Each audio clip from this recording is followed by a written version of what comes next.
Welcome to InConversation, folks. We come to you from Washington, D.C. My name is Ramesh Bhutani. And I'm Sonia Gavaykar. Speaking of Washington, D.C., I was at work last weekend on Pennsylvania Avenue at the museum and saw the sea of protesters just coming up and down Pennsylvania Avenue, really making a protest for health care?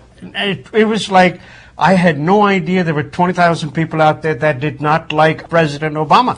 Well, you know, people always disagree with things, but yeah, it's less that they don't like health care, it's more that they don't like President Obama and they want to get their change back. It was very odd. It didn't seem to have a cohesive message between the protesters. Nobody seemed to know why they were really there, but they had a lot of posters and they had a lot of cars that were covered in "Send Obama Home," "Don't Kill My Granny." It was an unusual protest, you're right.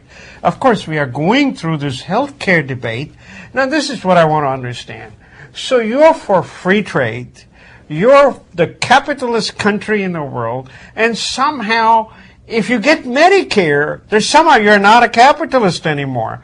You know, 45 million of us get Medicare. So you have the rest, 255 million. If you gave them Medicare, how did they become socialist? I haven't understood that portion of it. I mean, you're dying. You need medical care. I'd much rather go bankrupt than someone give me medical care. That doesn't sound very well to me. That's absolutely true. People are going bankrupt. People are having, in some cases, minor health issues that are completely ruining their lives, their children's lives, because they don't have the money to pay for it. But they definitely don't want the government to be involved because that's socialism. One thing that I have to say about the protesters, as they marched up Pennsylvania Avenue towards the Capitol, they pointed to the First Amendment on the museum and they said, "Read the wall, read the wall," which was great because, hey, First Amendment, we think it's important, protesting, freedom to assemble. The First Amendment does not give you the freedom to get your press release covered in the media.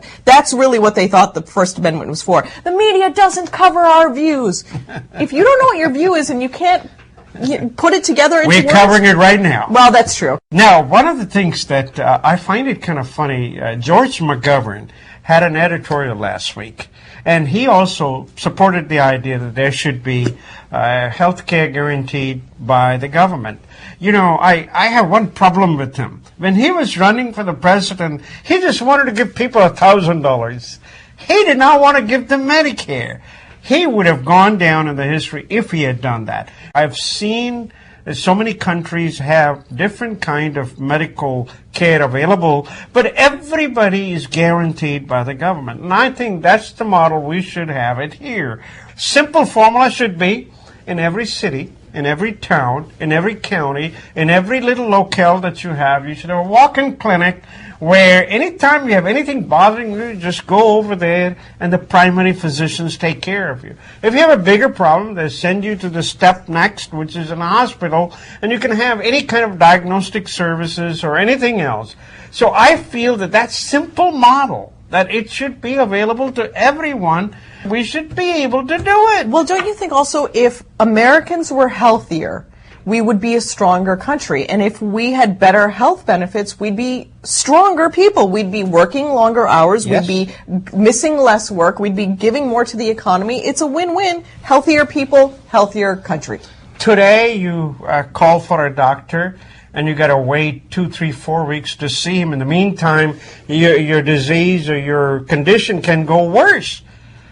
But if it was simple that you walk into any clinic, you don't have to make an appointment, you wait there for an hour, half an hour, whatever it takes, and be seen by a doctor. I think that's a much better position to take for the government than all of this other thing. And doctors don't have to worry. They need to be paid for the hours worked, the number of patients seen, and so on and so forth. I mean, that's where the free market should be brought in. Not a free market when it comes to having a right to a health care. If you have a right from the country to expect they'll protect you, you should have a right to expect from the country that you will have a good health care.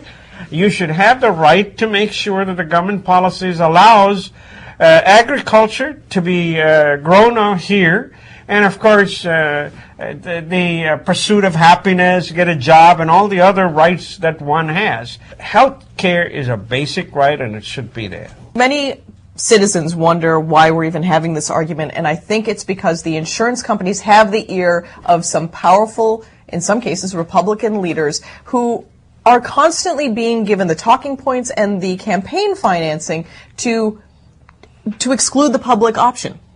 I don't know. I sort of disagree because I feel the politicians are smarter.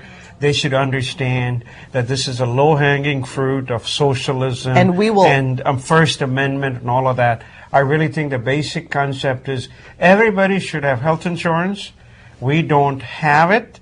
It's because the current situation, the insurance companies cannot seem to provide it. If they were able to provide it, we wouldn't be here. I think we will also have to leave it up to time and to the campaign to play out to find out what Americans really want from their government officials. I don't think we're going to decide it today. Well, we're going to move on. Folks, Fortune magazine has an article by Ben Stein. Anybody who knows Ben Stein?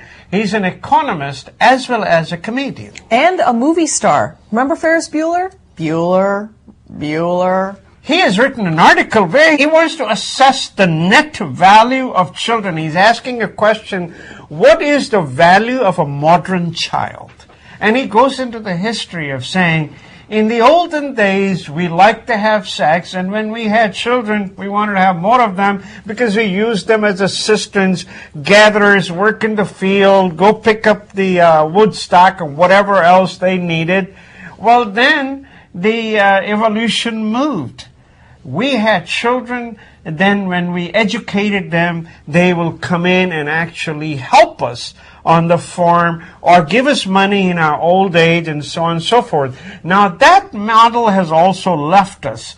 So now he's asking, modern child, it takes a lot of money to raise a child, but you have to look at the return. What is your return?